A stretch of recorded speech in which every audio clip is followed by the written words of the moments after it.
नमस्कार दोस्तों, स्वागत है आपका जीएस प्रेप के यूट्यूब चैनल पर। आज हम करंट अफेयर के 50 महत्वपूर्ण प्रश्नों को देखेंगे, जो कि आगे आने वाली परीक्षा की दृष्टि से महत्वपूर्ण होंगे। तो आइए एक एक प्रश्न को हम देखेंगे और उसका उत्तर जानते चलेंगे। पहला प्रश्न है, हस्तलिखित बजट प्रस्तुत करने वाला देश का पहला राज्य कौन है? तो हस्तलिखित बजट प्रस्तुत करने वाला जो देश का पहला राज्य बना है वह है छत्तीसगढ़। इसका सही उत्तर होगा छत्तीसगढ़। अगला प्रश्न देखते हैं, असम राज्य की किस पहली एआई न्यूज एंकर को भारत के पटल पर रखा गया है? तो इसका सही उत्तर होगा अंकिता। अंकिता जो है वह असम राज्य की पहली एआई न्यूज एंकर है और इसको भारत के पटल पर रखा गया है। तीसरा प्रश्न है, समुद्री क्षेत्र में भारत की पहली गैर बैंकिंग वित्तीय कंपनी कौन बनी है? तो भारत की पहली गैर बैंकिंग वित्तीय कंपनी जो समुद्री क्षेत्र से संबंधित है वह है सागरमाला वित्त निगम लिमिटेड। इसका सही उत्तर हो जाएगा सागरमाला वित्त निगम लिमिटेड। चौथा प्रश्न है, भारत की पहली क्वांटम कंप्यूटिंग वैली किस शहर में स्थापित की जाएगी? तो इसका सही उत्तर हो जाएगा अमरावती। जो भारत की पहली क्वांटम कंप्यूटिंग वैली है वह अमरावती, जो कि आंध्र प्रदेश राज्य में पड़ता है, वहां पर स्थापित की जाएगी। और इस वीडियो की पीडीएफ को आप प्राप्त कर सकते हैं। टेलीग्राम एप्लीकेशन पर जाएंगे और जीएस प्रेप सर्च करेंगे तो आपको जीएस प्रेप के चैनल पर पीडीएफ पड़ा हुआ है। आप वहां से जाकर ये पीडीएफ डाउनलोड कर सकते हैं और रिवाइज कर सकते हैं। अगला प्रश्न है, ये सभी प्रश्न बहुत ही महत्वपूर्ण है और परीक्षा में आने की प्रबल संभावना है। पांचवा प्रश्न है, भारत के 44वें यूनेस्को विश्व धरोहर स्थल के रूप में किसे शामिल किया गया है? तो इसका उत्तर है 12 मराठा सैन्य परिदृश्यों को। 12 मराठा सैन्य परिदृश्यों को 44वें यूनेस्को विश्व धरोहर स्थल के रूप में शामिल किया गया है।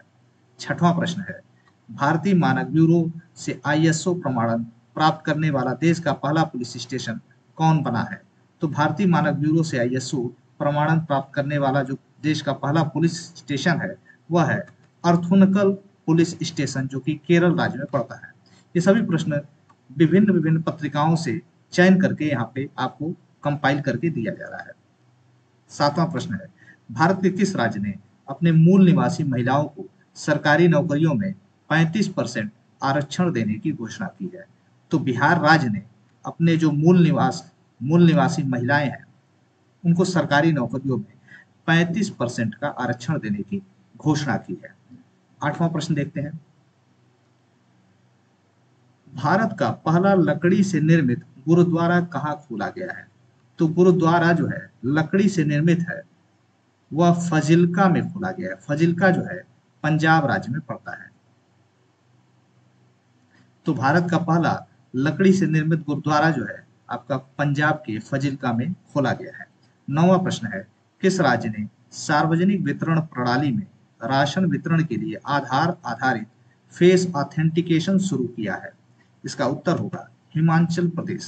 हिमाचल प्रदेश ने सार्वजनिक वितरण प्रणाली में जो राशन वितरण होता है उसमें आधार आधारित फेस ऑथेंटिकेशन शुरू किया है। 10वां प्रश्न है, अंतर्राष्ट्रीय योग दिवस के अवसर पर योग नीति लागू करने वाला भारत का पहला राज्य कौन बना है? तो योग नीति लागू करने वाला भारत का पहला राज्य जो है वह उत्तराखंड बना है। आप लोग कमेंट बॉक्स में बताइए कि अंतर्राष्ट्रीय योग दिवस कब मनाया जाता है। 11वां प्रश्न है, माउंट एवरेस्ट पर चढ़ने वाली सीआईएसएफ की पहली महिला कौन बनी है? सीआईएसएफ की पहली महिला जो माउंट एवरेस्ट पर चढ़ी हैं वह है गीता समूता। गीता समूता जो है वह सीआईएसएफ की पहली महिला है जो कि माउंट एवरेस्ट पर चढ़ी है।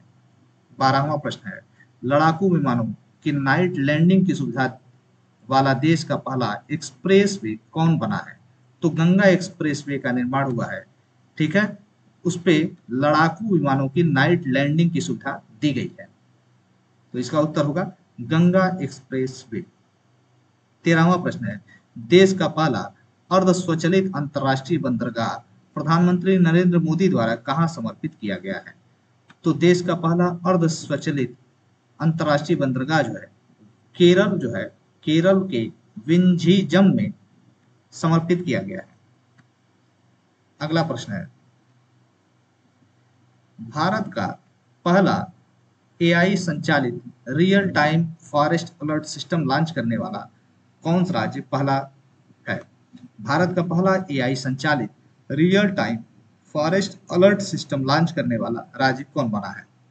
तो वह राज्य जो है मध्य प्रदेश बना है, जिसने एआई संचालित real time forest alert system launch किया है। 15वां प्रश्न है, 2025 के बजट में भविष्य विभाग की स्थापना करने वाला देश का पहला राज्य कौन बना है? तो भविष्य विभाग की स्थापना करने वाला जो राज्य बना है वह है हरियाणा। ये सभी प्रश्न बहुत ही महत्वपूर्ण है और एक एक प्रश्न को बहुत ही सावधानी से यहाँ चयन करके आपके मध्य लाया गया है। तो पूरा वीडियो आप लोग देखिएगा, क्योंकि बहुत ही समय इस वीडियो में नहीं लगेगा। 16वां प्रश्न है, माउंट एवरेस्ट फतेह करने वाली देश की पहली दृष्टिबाधित महिला कौन बनी है? तो माउंट एवरेस्ट फतेह करने वाली जो देश की पहली दृष्टिबाधित महिला बनी है वो है छोंजिन एंगमो, जो कि हिमाचल प्रदेश से संबंध रखती है। हिमाचल प्रदेश की छोंजिन एंगमो जो है वह देश की पहली दृष्टिबाधित महिला है जो कि माउंट एवरेस्ट पर फतेह की है। अगला प्रश्न है, देश में अनुसूचित जाति वर्गीकरण लागू करने वाला पहला राज्य कौन बना है? तो उत्तर है तेलंगाना।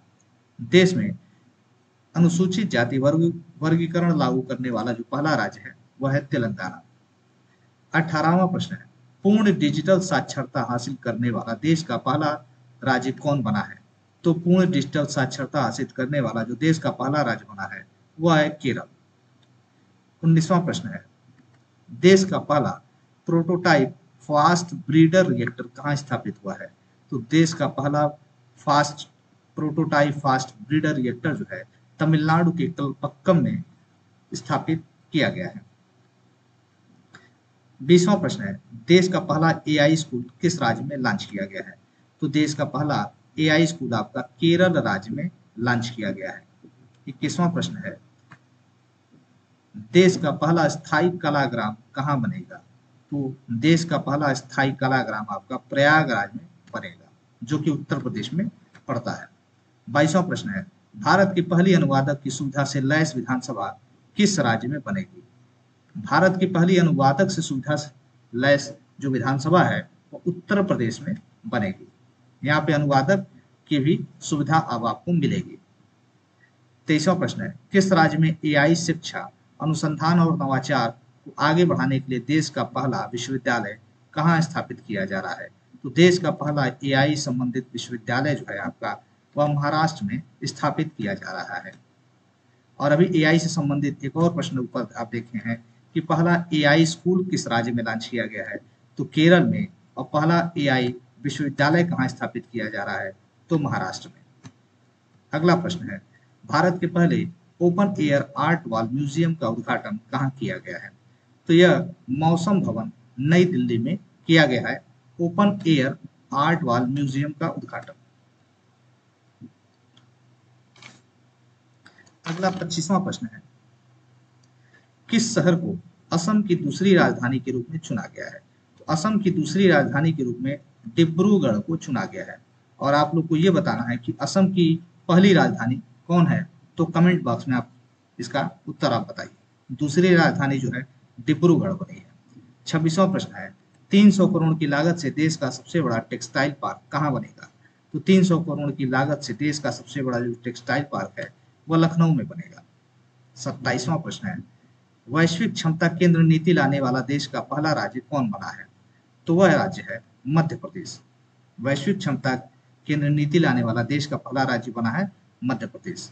7 महाद्वीपों की 7 सबसे ऊंची चोटियों पर चढ़ने वाली दुनिया की सबसे कम उम्र की महिला कौन बनी है? तो दुनिया की सबसे जो कम उम्र की महिला है वह 7 महाद्वीपों के 7 सबसे ऊंची चोटियों पर चढ़ने वाली जो है वह है काम्या कार्तिकेयन, जो कि मुंबई शहर से संबंध रखती है। काम्या कार्तिकेयन। 29वां प्रश्न है, अंबानी द्वारा दुनिया का सबसे बड़ा डाटा सेंटर कहाँ बनाया जा रहा है? तो दुनिया का सबसे बड़ा डाटा सेंटर जो है जामनगर गुजरात में बनाया जा रहा है। 30वां प्रश्न है, 50 एकड़ में अपना क्वांटम कंप्यूटिंग गांव कहाँ बनाया जाएगा? तो 50 एकड़ में जो है क्वांटम कंप्यूटिंग गांव जो है आपका अमरावती में बनाया जा रहा है जो कि आंध्र प्रदेश में स्थित है। 31वां प्रश्न है, किसने महाराष्ट्र के नागपुर के मानसर में NH-44 पर भारत के पहले बायो बिटुमेन आधारित राष्ट्रीय राजमार्ग खंड का उद्घाटन किया है? तो भारत के पहले बायो बिटुमेन आधारित राष्ट्रीय राजमार्ग खंड का उद्घाटन जो है केंद्रीय मंत्री नितिन गडकरी ने किया है। यहाँ पे यह भी प्रश्न पूछ सकता है आपसे कि भारत के पहले बायो बिटुमेन अंतरराष्ट्रीय बिटुमेन आधारित राष्ट्रीय राजमार्ग खंड का उद्घाटन किस सड़क पर किया गया है? तो NH-44 पर किया गया है। या तो यह भी प्रश्न पूछ सकता है कि भारत के पहले बायो बिटुमेन आधारित राष्ट्रीय राजमार्ग खंड का उद्घाटन केंद्रीय मंत्री नितिन गडकरी ने कहां पर किया गया है? तो महाराष्ट्र के नागपुर के मानसर में किया है। तो आप एक ही प्रश्न से एक ही प्रश्न में कई प्रश्न बन सकते हैं। उबर ने, अगला प्रश्न, उबर ने एशिया की पहली परिवहन सेवा उबर शिकारा की शुरुआत कहां की है? तो उबर शिकारा की शुरुआत जो है डल झील में की है। डल झील जो है आपकी जम्मू कश्मीर में पड़ती है, क्योंकि जो है डल झील है वहां पर एक नाव चलती है जिसे शिकारा नाम दिया गया है, तो उसी से यह उबर शिकारा नाम आया है, जो कि उबर कंपनी की एक परिवहन सेवा है। 35वां प्रश्न है, पूर्वोत्तर भारत का पहला कौशल विश्वविद्यालय कहाँ स्थापित किया जाएगा? तो पूर्वोत्तर भारत का पहला कौशल विश्वविद्यालय जो है असम के मंगलदेई में स्थापित किया जाएगा। 34वां प्रश्न है, भारत के पहले गूगल सेफ्टी इंजीनियरिंग सेंटर हेतु किस शहर को चुना गया है? तो भारत के पहले गूगल सेफ्टी इंजीनियरिंग सेंटर हेतु हैदराबाद को चुना गया है। 35वां प्रश्न है, वन नेशन वन कार्ड का फायदा उठाने वाला देश में प्रथम स्थान पर कौन सा राज्य है? तो वन नेशन वन कार्ड का फायदा उठाने वाला जो प्रथम राज्य बना है, प्रथम स्थान पर जो राज्य आया है वह है बिहार। 36वां प्रश्न है, राष्ट्रपति द्रौपदी मुर्मू द्वारा भारत के संविधान की प्रतियां किन दो भाषाओं में जारी की गई हैं? तो वह दो भाषाएं हैं, अभी हाल ही में राष्ट्रपति द्रौपदी मुर्मू द्वारा मैथिली भाषा में संविधान की प्रतियां जारी की हैं, संस्कृत एवं मैथिली भाषा। 37वां प्रश्न है, भारत का अपना अंतरिक्ष स्टेशन कब तक तैयार हो जाएगा? तो भारत का अपना अंतरिक्ष स्टेशन 2035 तक तैयार हो जाएगा। 38वां प्रश्न है, देश का पहला मैग्नीशियम पायलट प्लांट कहाँ स्थापित किया जा रहा है? तो देश का पहला मैग्नीशियम पायलट प्लांट जो है आपका CSIR राष्ट्रीय धातुकर्म प्रयोगशाला जमशेदपुर में स्थापित किया जा रहा है। 39वां प्रश्न, देश का पहला AI आधारित आंगनबाड़ी केंद्र की शुरुआत कहाँ की गई है? तो देश की पहली AI आधारित आंगनबाड़ी केंद्र की शुरुआत जो है गाजियाबाद में की गई है, जो कि उत्तर प्रदेश में पड़ता है। 40वां प्रश्न है, स्वामी विवेकानंद विद्या मंदिर स्कूल का उद्घाटन राष्ट्रपति द्रौपदी मुर्मू द्वारा कहाँ पे किया गया है? तो स्वामी विवेकानंद विद्या मंदिर स्कूल का उद्घाटन जो है सिलवासा में किया गया है, जो कि दादर नगेरी हवेली, दादर नागर हवेली एवं दमन दीव में पड़ता है। यहाँ से प्रश्न यह भी पूछ सकता है कि राष्ट्रपति द्रौपदी मुर्मू ने अभी हाल ही सिलवासा में किस विद्यालय का उद्घाटन किया है? तो स्वामी विवेकानंद विद्या मंदिर स्कूल का उद्घाटन किया है। 41वां प्रश्न है, भारत के पहले संविधान संग्रहालय का उद्घाटन कहाँ किया गया है? तो भारत के पहले संविधान संग्रहालय का उद्घाटन OP Jindal global university Sonipat, जो कि हरियाणा में पड़ता है, वहां पर किया गया है। भारत के पहले संविधान संग्रहालय का उद्घाटन कहाँ किया गया है? तो OP Jindal global university Sonipat, जो कि हरियाणा में पड़ता है, किया गया है। 18वां प्रवासी भारतीय 2025 सम्मेलन का आयोजन कहाँ किया गया है? तो भुवनेश्वर उड़ीसा में किया गया है। 43वां प्रश्न है, टाइफाइड को खत्म करने हेतु दुनिया का पहला मिश्रित टाइफाइड टीका कहाँ बना है? तो भारत में बना है। टाइफाइड को खत्म करने के लिए जो है दुनिया का पहला मिश्रित टाइफाइड टीका कहाँ बना है? तो भारत में बना है। 44वां प्रश्न है, पंचसूल पल्स नाम से अपना पहला FM रेडियो स्टेशन कहाँ लॉन्च किया गया है? तो पंचसूल पल्स नाम से जो पहला FM रेडियो स्टेशन लॉन्च किया गया है वह उत्तराखंड के पिथौरागढ़ में लॉन्च किया गया है। 45वां प्रश्न है, इलेक्ट्रॉनिक पर्सनल लाइसेंस हासिल करने वाली भारत की पहली महिला कौन बनी है? तो इशिता भार्गव जो है वह इलेक्ट्रॉनिक पर्सनल लाइसेंस हासिल करने वाली भारत की पहली महिला बनी है। भारत के कितने प्रतिशत भूभाग पर वन क्षेत्र फैले हुए हैं? तो 21.76% भूभाग पर वन क्षेत्र फैले हुए हैं। भारत का पहला शून्य अपशिष्ट हवाई अड्डा कौन बना है? तो मध्य प्रदेश के इंदौर में अहिल्याबाई होलकर हवाई अड्डा है वह जो है भारत का पहला शून्य अपशिष्ट हवाई अड्डा बना है। 48वां प्रश्न है, भारत की राष्ट्रीय जलीय पशु गंगा डॉल्फिन की पहली टैगिंग कहाँ संपन्न हुई? तो भारत की जो राष्ट्रीय जलीय पशु है गंगा डॉल्फिन है, उसकी पहली टैगिंग जो है असम राज्य में की गई। 49वां प्रश्न देखते हैं, भारत का पहला ऑफ ग्रिड हाइड्रोजन प्लांट कहाँ शुरू किया गया? तो भारत का पहला ऑफ ग्रिड हाइड्रोजन प्लांट जो है कच्छ या गुजरात में शुरू किया गया है। 50वां और आखिरी प्रश्न है, विश्व का पहला हाई एल्टीट्यूड वाला पैरा स्पोर्ट सेंटर कहाँ स्थापित किया गया है? तो लेह और लद्दाख में किया गया है विश्व का पहला हाई एल्टीट्यूड वाला पैरा स्पोर्ट्स सेंटर। इस प्रकार 15 मिनट में आपके 50 प्रश्न यहाँ पर तैयार हो गए हैं।